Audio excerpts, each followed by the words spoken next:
وَلَوْ تَرَىٰ إِذِ الْمُجْرِمُونَ نَاكِسُو رُءُوسِهِمْ عِندَ رَبِّهِمْ رَبَّنَا أَبْصَرْنَا وَسَمِعْنَا فَارْجِعْنَا نَعْمَلْ صَالِحًا إِنَّا مُوقِنُونَ وَلَوْ شِئْنَا لَآتَيْنَا كُلَّ نَفْسٍ هُدَاهَا وَلَكِنْ حَقَّ الْقَوْلُ مِنِّي لَأَمْلَأَنَّ جَهَنَّمَ مِنَ الْجِنَّةِ وَالنَّاسِ أَجْمَعِينَ فَذُوقُوا بِمَا نَسِيتُمْ لِقَاءَ يَوْمِكُمْ هَذَا إِنَّا نَسِينَاكُمْ وَذُوقُوا عَذَابَ الْخُلْدِ بِمَا كُنتُمْ تَعْمَلُونَ إِنَّمَا يُؤْمِنُ بِآيَاتِنَا الَّذِينَ إِذَا ذُكِّرُوا بِهَا خَرُّوا سُجَّدًا وَسَبَّحُوا بِحَمْدِ رَبِّهِمْ وَهُمْ لَا يَسْتَكْبِرُونَ تَتَجَافَى جُنُوبُهُمْ عَنِ الْمَضَاجِعِ يدعون ربهم خوفا وطمعا ومما رزقناهم ينفقون۔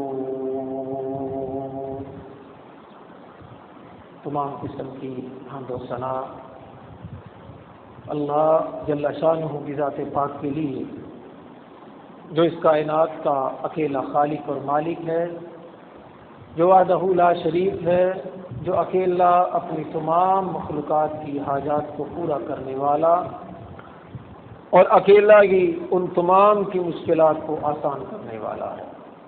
درود و سلام سید الاولین والآخرین، امام الانبیاء، سید الانبیاء، جناب محمد الرسول اللہ صلی اللہ علیہ وسلم کی ذات گرامی پر، جن کو اللہ نے اپنا آخری پیغمبر اور رسول بنا کر مبعوث فرمایا۔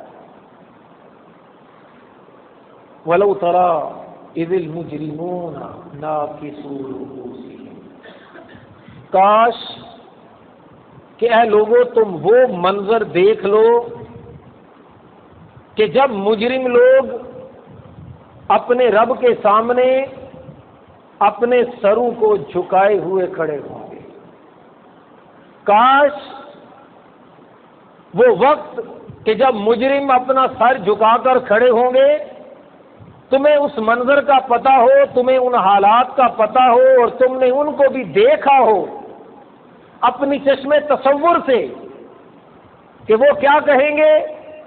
ربنا ابصرنا، اے اللہ ہمیں ایک دفعہ موقع دے دے، ایک دفعہ ہمیں موقع دے، وسمعنا، اے اللہ ہم سنیں گے، ہم دیکھیں گے، فرجعنا، پس ہمیں تو ایک دفعہ واپس لوٹا دے، نعمل صالحا، ہم صالح اور نیک اعمال کریں گے، انا موقنون، اے اللہ اب ہم کو تیری ساری باتوں کا یقین آ گیا۔ اے اللہ جو تو کہے گا وہ دیکھیں گے، جو تو کہے گا وہ سنیں گے، اپنی آنکھیں کھلی رکھیں گے اور اپنے کان بھی کھلے رکھیں گے، بس ایک دفعہ ہم کو موقع دے دے، ایک دفعہ دنیا میں واپس ہم کو بھیج دے، انا موقنون، کیونکہ اب ہم اس کیفیت میں آ چکے ہیں کہ اب اس سے اگلا کوئی یقین کا درجہ نہیں ہے، جس کو کہتے ہیں عین الیقین، کہ اللہ ہم نے اب اپنی آنکھوں سے دیکھ لیا، ہم نے کانوں سے سنا تو تھا لیکن اس سننے پر یقین نہیں کیا۔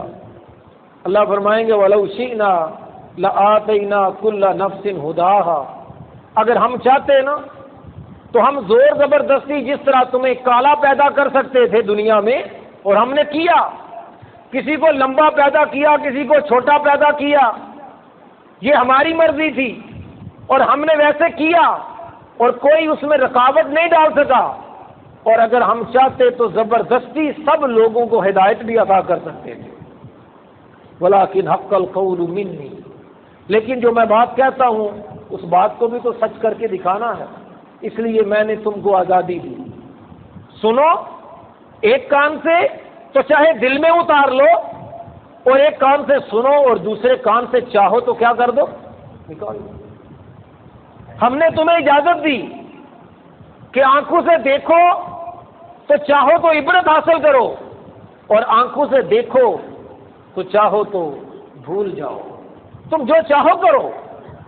ہم نے تم کو دونوں راستے دکھا دیے، انا ہدیناہ السبیل اما شاکرا و اما کفورا، ہم نے تو تمہیں دونوں راستہ دکھائے، چاہے تو شکر گزار بن جاؤ، چاہے تو ناشکرے بن جاؤ، چاہے فرما بردار بن جاؤ، چاہے نافرمان بن جاؤ۔ تو میرا یہ وعدہ تھا، اور یہ بات بھی طے ہے کہ سب لوگ ایک جیسے نہیں ہو سکتے، کچھ مانیں گے اور کچھ نہیں مانیں گے۔ میں نے تبھی کہا تھا لَأَمْلَأَنَّ جَهَنَّمَ مِنَ الْجِنَّةِ وَالنَّاسِ أَجْمَعِينَ، کہ اے لوگوں میں نے جہنم کو بھرنا ہے، لیکن تم اس جہنم کو بھرنے والے نہ بنو، اس کو میں نے بھرنا تو ہے، ایندھن تو اس میں ڈالنا ہی ہے۔ وَقُودُهَا النَّاسُ وَالْحِجَارَةُ، وہ جہنم ایسی ہے کہ اس کا ایندھن پتھر ہوں گے اور انسان ہوں گے، اس کو بھرنا تو ہے میں نے، یہ میرا وعدہ تھا۔ تب اگر کچھ لوگ نافرمانیاں کرتے تمہیں دکھائی دیتے ہیں، جب اگر تم کو کچھ لوگ اپنے کان سے نہ سننے والے دکھائی دیتے ہیں، اپنی آنکھوں سے نہ دیکھنے والے دکھائی دیتے ہیں تمہیں اپنے چاروں طرف، تو اس میں پریشان ہونے کی بات نہیں، یہ تو ہو کر ہی رہنے والا ہے۔ انہوں نے ارادہ کر رکھا ہے کہ یہ جہنم میں جائیں گے، اور مجھے پتا تھا یہ جائیں گے، مجھے پتا تھا پہلے سے، میں ایسے ہی لوگوں سے جہنم کو بھروں گا۔ پھر اللہ فرمائیں گے فَذُوقُوا بِمَا نَسِيتُمْ لِقَاءَ يَوْمِكُمْ هَذَا، آج تم اس دن کو میرے سامنے پیش ہونے کو تم بھول گئے تھے نا، میرے سامنے پیش ہونا تمہیں بھول گیا، تمہیں اپنی روٹی یاد رہی، تمہیں کپڑے یاد رہے، تمہیں مکان یاد رہا، تمہیں بیوی یاد رہی، تمہیں بچے یاد رہے، تمہیں دنیا کا سب کچھ یاد رہا، دنیا کے سارے معاملات بھی یاد رہے، تم تو انہیں لکھ لکھ کر رکھا کرتے تھے۔ فَذُوقُوا بِمَا نَسِيتُمْ لِقَاءَ يَوْمِكُمْ هَذَا، لیکن تم اس بات کو بھول گئے کہ ہمیں ایک دن لوٹ کر اپنے رب کے پاس بھی جانا ہے۔ باقی سب تمہیں یاد ہے، بہت کچھ یاد رکھتے ہو، تم بہت کچھ یاد رکھنے کی کوشش کرتے ہو، لیکن آخرت کو یاد کرنے کی کوشش نہیں کرتے، اس کی تو فکر ہی چھوڑو۔ وہ تو کہتے ہیں کہ جب مریں گے تو پھر دیکھا جائے گا، جب موت آئے گی تو پھر دیکھا جائے گا، جب فرشتہ آئے گا تو پھر دیکھا جائے گا، جب حساب ہوگا تو پھر دیکھا جائے گا، اس وقت تو ایسا کہتے ہو۔ فذوقوا، اس لیے آج تم چکھو، بما نسیتم لقاء یومکم ھذا، کیونکہ تم رب سے ملاقات کے دن کو ہی بھول گئے۔ انا نسیناکم، تو تم ہمیں بھول گئے تو ہم تمہیں بھول گئے، بات ختم۔ تم ہمیں بھولے ہو تو ہم تمہیں کیسے یاد رکھیں؟ تم ہماری ملاقات کو ہی بھول گئے، ہم سے ملنے کی فکر ہی نہیں تم کو۔ یہاں پر تو بیوی کو کوئی بھول جائے، بچوں کو بھول جائے کچھ دن کے لیے تو بیوی روٹھ کے میکے چلی جاتی، وہ کہتی چلو نہیں تو نہ صحیح، تم ہمیں یاد نہیں کرتے تو ہم تمہیں یاد کیوں کریں؟ حالانکہ ان کا کوئی احسان نہیں ہے، اور رب کے تو اتنے احسان ہیں کہ فرمایا وَإِن تَعُدُّوا نِعْمَتَ اللَّهِ لَا تُحْصُوهَا، اے لوگو اگر تم اپنے رب کی نعمتوں کو گننے لگو نا بیٹھ کے تو تمہاری گنتی ختم ہو جائے گی، رب کی نعمتیں ختم ہونے والی نہیں۔ ارے اتنے احسان اس نے کیے، تم اسی کو بھول گئے، اس سے ملاقات کا کوئی دھیان ہی نہیں، اس سے ملاقات کی فکر ہی نہیں، چاہت ہی نہیں۔ اور اسی بات میں آتا ہے حضرت عائشہ صدیقہ رضی اللہ تعالیٰ عنہ کی راوی، فرمایا کہ جو بندہ اللہ سے ملاقات کو پسند نہیں کرتا نا، من کریہ لقاء اللہ کریہ اللہ لقاءہ، جو اللہ سے ملاقات کو پسند نہیں کرتا نا، اللہ بھی اس سے ملنا پسند نہیں کرتا۔ اللہ کہتا جا دفع ہو، نہیں تو نہ صحیح، مجھے تو اس سے کیا لینا، میں نے تو دینے کے لیے ہی بلایا تھا، میں تو بلاتا ہی دینے کے لیے کچھ ہوں، میری ملاقات میں مجھے کچھ نہیں ملنے والا، میری ملاقات کے لیے تم تڑپ رکھو گے تو ملے گا کس کو؟ تمہیں کو ملے گا. میں تو تمہیں ہی کچھ نوازتا ہوں. میں تو وہ ہوں جس کی نہ بیوی ہے اور نہ جس کے بچے ہیں. میں تو وہ ہوں نہ کھاتا ہوں نہ پیتا ہوں. میری تو کوئی ضرورت ہی نہیں جو میں تم سے مانگوں کہ تم ڈرتے ہو کہ میں نہ کچھ تم سے مانگ لوں. میں تو کچھ مانگنے والا نہیں، لیکن تم لوگ مجھے ہی بھول گئے. جس نے سب کچھ دیا اس کو بھول گئے.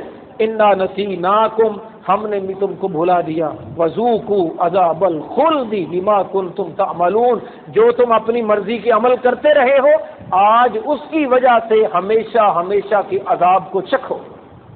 لوگ مزہ بھی اپنی زندگی کا مزہ لو.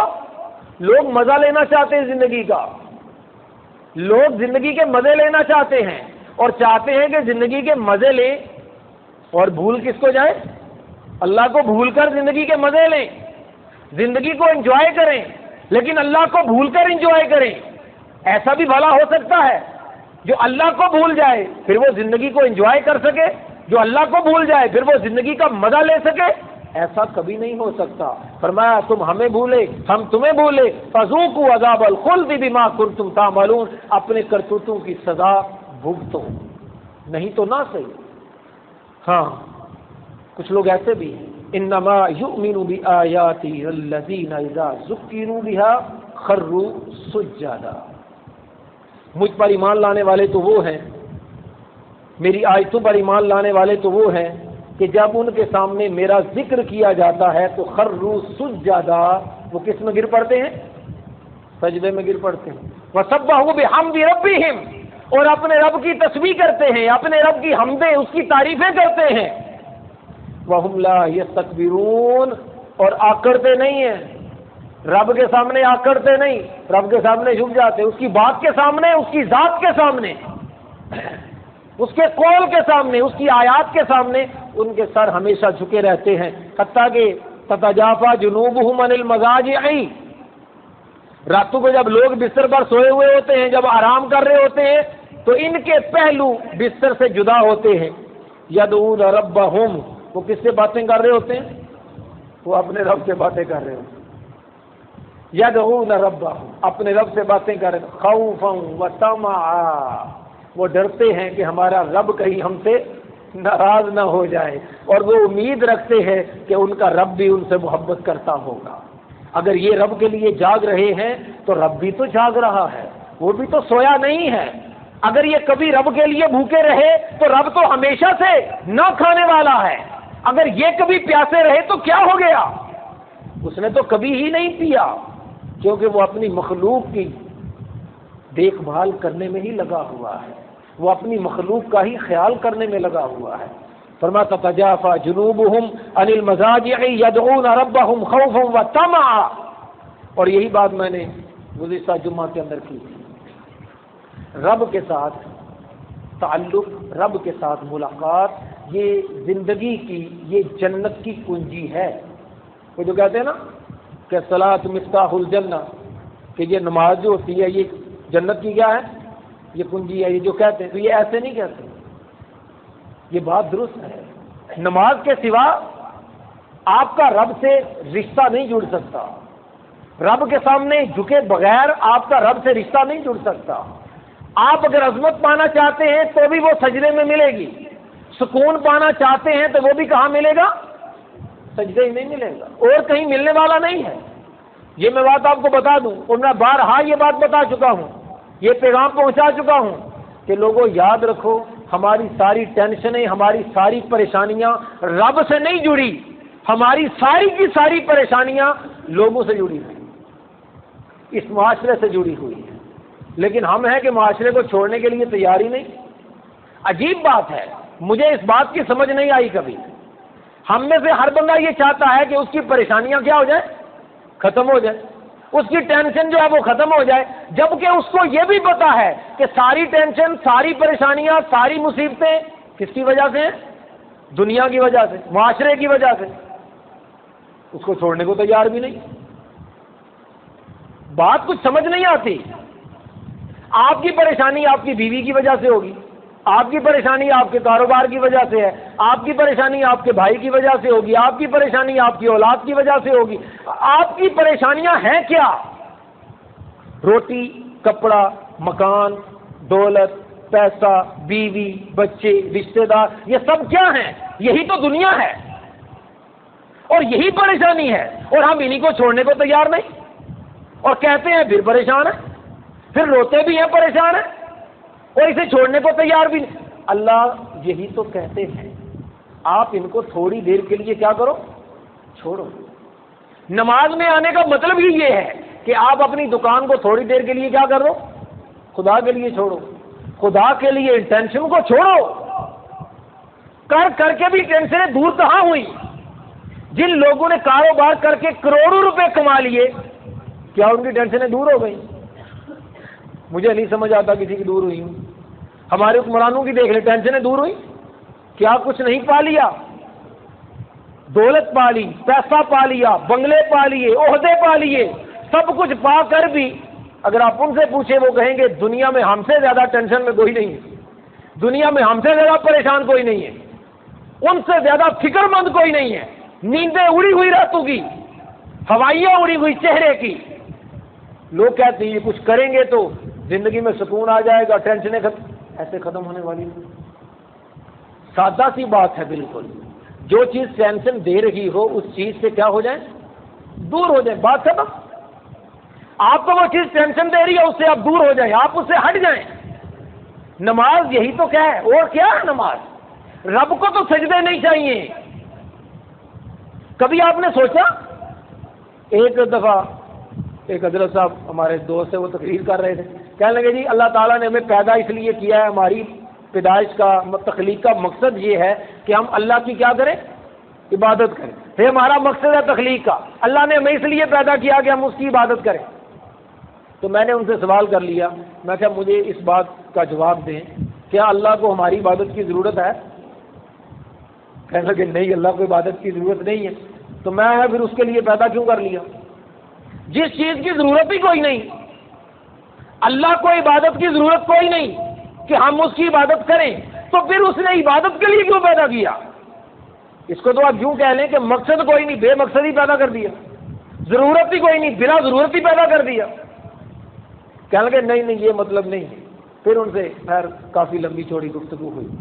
تو یہ بات یاد رکھ لیں ہمیشہ، اللہ کو آپ کے سجدوں کی کوئی ضرورت، اس کو ضرورت نہیں ہے آپ کے سجدوں کی، اس کو آپ کے رکوع کی کوئی ضرورت نہیں ہے، اس کو ضرورت نہیں ہے آپ اس کے پاس جائیں گے تو اس کو کچھ فائدہ ہو جائے گا۔ ساری کی ساری دنیا، حدیث پاک کے اندر آتا ہے، فرمایا کہ اگر تمہارے پہلے اور بعد والے سارے کے سارے ایسے ہو جائیں نا جیسے دنیا کا سب سے بڑا متقی آدمی ہوتا ہے، پرہیزگار، جو 24 گھنٹے نماز پڑھنے والا ہے، ساری دنیا کے لوگ ایسے ہو جائیں، اللہ کی حکومت کے اندر ایک ذرے کے برابر بھی اضافہ ہونے والا کوئی اضافہ نہیں ہونے والا۔ ما زاد فی ملک ہی شیئا، کوئی اضافہ نہیں ہوگا۔ اور اگر ساری کی ساری دنیا فرعون بن جائے، ساری کی ساری دنیا گندی ترین ہو جائے، تو اللہ کی حکومت کے اندر ایک ذرہ برابر بھی کمی ہونے والی بات تو سمجھنا ذرا۔ اللہ ہمیں بلاتے ہیں نا اگر اپنے دربار میں، تو اپنی ذات کے لیے نہیں، وہ اس لیے بلاتے ہیں کہ خدا کے لیے، اپنے اوپر رحم کرو، اس پر نہیں، اس کو ضرورت نہیں ہے، اپنے اوپر رحم کرو۔ تھوڑی دیر کے لیے ان ٹینشنوں سے کیا ہو جاؤ؟ نکل آؤ، مسجد میں آ جاؤ، تھوڑی دیر تمہاری زندگی میں بھی سکون آ جائے، تھوڑا سا سکون تمہاری زندگی میں آ جائے تو تب تم اس دنیا میں رہنے کے قابل ہو سکو گے۔ بے سکون آدمی، جہاں پر 10 بے سکون آدمی اکٹھے ہو جائے نا، وہاں زندگی عذاب بن جاتی ہے۔ بے سکون آدمی جہاں اکٹھے ہو جائیں عذاب ہو گیا، اور جہاں پر سکون والے اکٹھے ہو جائیں تو مزہ آ گیا۔ زندگی کا مزہ اصل میں سکون کے اندر ہے، اطمینان کے اندر ہے، اور وہ سکون کہاں ملنے والا ہے؟ نماز میں، مسجد میں، رب سے ملاقات میں ہی ملنے والا ہے، اس کے سوا کہیں نہیں ملنے والا۔ تب وہ بلاتا ہے کہ آؤ تھوڑی دیر کے لیے بھولو، اس دنیا کو بھولو، اس دنیا کا کھٹا چھوڑو، بیوی کو بھول جاؤ تھوڑی دیر کے لیے، کچھ نہیں ہو جائے گا۔ تھوڑی دیر کے لیے بچوں کو بھول جاؤ گے، قیامت نہیں آ جائے گی۔ تھوڑی دیر کے لیے دکان کو بھول جاؤ گے، کچھ بھی نہیں ہونے والا۔ بندہ سمجھتا ہے پتہ نہیں کیا ہو جائے گا اگر میں نے تھوڑی دیر کے لیے اٹھ سے جدا ہو گیا. شکلیں الگ الگ ہو سکتی ہیں، کوئی کالا ہوگا کوئی گورا ہو جائے گا، اس سے فرق نہیں پڑنے والا، اندر سے ایک ہی ہوتا ہے. اندر سے انسان سبھی تقریباً ایک جیسے ہی ہیں، کیونکہ اس کو سارے کے سارے اولاد کس کی ہیں؟ آدم علیہ السلام کی. ایک بندے کی ہی اولاد ہے، یہ الگ الگ نہیں ہے. لوگ سمجھتے ہیں الگ الگ ہے، الگ الگ نہیں، ایک ہی ہے، ایک ہی لڑی چلی آتی ہے، ایک ہی نسل چلی آ رہی ہے. شکلیں الگ لوگ ہو گئی، دور الگ الگ ہو گئے، لوگ سمجھنے لگے وہ اور تھے اور ہم اور ہیں، اور نہیں ہیں. حضرت ابو بکر صدیق رضی اللہ تعالی عنہ، ان کی بیٹی ہیں حضرت عائشہ صدیقہ طاہرہ مطہرہ رضی اللہ تعالی عنہ. حضرت عائشہ پر ایک وقت میں تہمت لگ گئی، سفر میں تھے، سفر سے واپسی پر کوئی مسئلہ بنا، صحابہ اکرام پہلے آ گئے، وہ پیچھے رہ گئیں. پھر ایک صحابی کے ساتھ وہ پیچھے سے جب مدینے پہنچی تو مدینے کے لوگوں نے جو منافق تھے انہوں نے حضرت عائشہ صدیقہ رضی اللہ تعالی عنہا پر تہمت لگائی کہ نعوذ باللہ یہ اس بندے کے ساتھ بری ہے. وہ جو بندے کے ساتھ آئیں، حضرت عائشہ نے کہا کہ ایسی کوئی بات نہیں، لیکن منافق تھے، مومن تو تھے نہیں. انہوں نے بات اچھالی اور کئی لوگ ان کے اچھالے میں آ گئے، کمزور ایمان والے بھی آ گئے. کئی لوگ ایک جیسے ہی ہوتے ہیں، جب چاروں طرف ایک ہی بات گھومے جائے تو بندے کے دل میں خیال آ ہی جاتا ہے شاید یار کچھ ہو. ارے سبھی لوگ جو کہتے ہیں تو کچھ نہ کچھ تو ہوگا. انہی لوگوں میں ایک صحابی تھے، ان کا نام تھا مستہ، حضرت مستہ رضی اللہ تعالی عنہ. حضرت ابو بکر صدیق رضی اللہ تعالیٰ عنہ ان کو خرچہ دیتے تھے، ان کو کھلاتے تھے، ان کو پلاتے تھے، کیونکہ وہ غریب تھے. جب حضرت عائشہ پر تہمت کی باری آئی نا تو حضرت عائشہ پر تہمت لگانے والوں میں جو باقی لوگ تھے نا وہ تو تھے ہی، یہ جو حضرت مستہ تھے نا تہمت لگانے والوں میں یہ بھی شامل ہو گئے. بات ذرا سمجھیے گا، حضرت ابو بکر صدیق کی بیٹی ہیں اور یہ حضرت ابو بکر صدیق رضی اللہ تعالی عنہ کا نمک کھانے والا ہے، اور نمک کھانے والے نے تہمت کس پر لگا دی؟ بیٹی پر تہمت لگا دی. حضرت ابو بکر صدیق رضی اللہ تعالی عنہ انہیں غصہ آ گیا، کہنے لگے بھائی تیرا خرچہ آج کے بعد بند. ارے میرا کھاتا ہے، جیسے بات ہمارے یہاں کی جاتی، ہمارے ہی کھاتا ہو اور ہماری بیٹی پر تہمت، ایسے تو نہیں چلنے والا کبھی کہ کوئی ہمارے گھر سے کھائے اور ہمارے اوپر ہی الزام لگائے جھوٹا، اور وہ بھی اتنا بڑا. یہ کوئی چھوٹی بات نہیں، کسی کی بیٹی پر، کسی کی بیوی پر، کسی کی بہن پر بے حیائی کی تہمت لگا دینا بہت بڑی بات ہے. اللہ اکبر. خیر جب حضرت عائشہ صدیقہ رضی اللہ تعالی عنہ ان کی برات کی آیتیں نازل ہو گئیں، اللہ تعالیٰ نے فرمایا کہ عائشہ بالکل پاک ہے اور جن لوگوں نے تہمت لگائی تھی وہ سارے لوگ جھوٹے ہیں. ثابت ہو گیا کہ حضرت عائشہ رضی اللہ تعالی عنہ پاک ہے. تو حضرت ابوبکر صدیق رضی اللہ عنہ اس کا خرچہ بن گیا. اللہ تعالیٰ نے قرآن پاک میں آیتیں نازل فرمائی. آیتیں نازل فرمائی کہ عجیب بات ہے کہ اللہ تعالیٰ نے تم میں سے جن لوگوں کو فضل سے نوازا ہے، جن لوگوں کو اللہ نے مال دے رکھا ہے، وہ اپنے مال کو دوسروں سے، غریبوں سے روکتے ہیں. کیا وہ نہیں چاہتے کہ اللہ تعالیٰ ان کے گناہوں کو معاف کرے؟ حضرت ابوبکر صدیق رضی اللہ تعالیٰ اسی وقت کھڑے ہوئے، فرمایا میں چاہتا ہوں کہ اللہ میرے گناہوں کو معاف کرے، جو خرچہ میں نے بند کیا تھا آج کے بعد میں اس کا خرچہ جاری کرتا ہوں. آئے تو سنی اور پھر وہی سلسلہ ہو گیا. بندہ کہ اتنا حوصلہ وہ کہاں سے؟ ہم میں تو اتنا حوصلہ کوئی نہیں. ہم تو کہتے ہیں نہ چھوڑیں گے نہیں، ہم کہتے ہیں ہم چھوڑیں گے نہیں، ہم تو یہ کر دیں گے، ہم وہ کر دیں گے، اور نہ جانے لوگ کر بھی دیتے ہیں. اتنے حوصلے چھوٹے ہو گئے. زندگی اسی لیے تو عذاب بنی ہے. ان کا دل بڑا ہو گیا کیونکہ انہوں نے اپنا تعلق کس کے ساتھ جوڑ لیا؟ رب کے ساتھ جوڑ لیا. نماز آپ کو رب کے ساتھ جوڑتی ہے. جیسے جیسے آپ نماز کے ساتھ حقیقی معنی میں جڑتے چلے جائیں گے، آپ حیران ہو جائیں گے کہ جن دکھوں کو آپ دکھ سمجھتے تھے، جن پریشانیوں کو آپ پریشانی سمجھتے تھے، وہ پریشانی نہیں رہی، وہ دکھ نہیں رہا، وہ مصیبت نہیں رہی. اتنا بڑا دل ہو گیا. بات اصل میں پریشانی کی نہیں، بات دل کی ہے. وہ ہمارے استاد صاحب ایک مثال دیتے تھے کہ گھڑے کے اندر ایک چھوٹی سی مچھلی بھی کیا لگتی ہے؟ بڑی لگتی ہے. اور ایک سمندر کے اندر بڑی مچھلی بھی کیا لگتی ہے؟ چھوٹی لگتی ہے. کیوں؟ وہ تو بڑی ہے پھر بھی چھوٹی لگتی ہے، سمندر میں چھوٹی لگتی ہے. اور ایک چھوٹی مچھلی گھڑے میں بڑی لگتی. وہ کہتے ہیں مچھلی کا مسئلہ نہیں، مسئلہ گھڑے کا ہے، مسئلہ ہمارے دل کا ہے کہ ہمارا دل کیا ہو گیا؟ چھوٹا ہو گیا. وہ تھوڑی سی پریشانیاں آتی ہیں نا اندر، چھوٹے سے دل میں تھوڑی سی پریشانی آتی ہے، دل بھر جاتا ہے، آنکھیں بھر جاتی ہیں اور بہہ نکلتی ہے، ہائے کیا ہو گیا ہمارے ساتھ. اور اگر دل بڑا ہو جائے تو پھر کتنی پریشانیاں، پھر جتنی بڑی پریشانی بھی آئے آپ کو لگے گا کچھ بھی نہیں، ابھی تو بڑا دل پڑا ہے، دل بھرے گا نہیں. اور دل کے بڑا ہونے کے لیے ضروری ہے کہ آپ اس بڑے کے ساتھ اپنے رابطے کو قائم کریں. نماز یہی کرتی ہے. کچھ کرنا کرانا بات کی بات ہے. لوگ کہتے ہیں صبر کرو، صبر کیسے آئے؟ لوگ کہتے ہیں سچ بولو، سچ کیسے بولیں؟ وہ ہمت اور حوصلہ کہاں سے لائیں؟ لوگ کہتے ہیں بھوکے رہ لو، کیسے بھوکے رہیں؟ کوئی بھوکا نہیں رہ سکتا جب تک اس کا رابطہ کس سے نہ ہو؟ اللہ سے نہ ہو. جب اللہ سے رابطہ ہو جائے پھر بھوکا رہنا پرابلم نہیں ہے، پھر بغیر مکان کے رہنا پرابلم نہیں ہے، پھر بغیر بیوی کے رہنا پرابلم نہیں ہوگی. جب آپ کا رشتہ اور ناتا کس سے جڑ جائے؟ اللہ سے جڑ جائے تو سارے مسئلے حل ہونا شروع ہو جائیں گے. تو اس لیے اپنے رب سے اپنے رشتے کو جوڑیں، نماز کی طرف آ جائیں، اپنی نمازوں میں دھیان دیں، بے دھیانی میں اپنی زندگی کو مت گزاریں، ورنہ زندگی گزر جائے گی بے سکونی میں، زندگی گزر جائے گی جہنم بن کر. دنیا کی کوئی چیز آپ کی زندگی کو جنت نہیں بنا سکتی سوائے آپ کے اپنے نیک اعمال کے. اللہ تعالی ہماری زندگیوں کو درست فرمائے، پریشانیوں کو دور فرمائے. السلام علیکم ورحمۃ اللہ.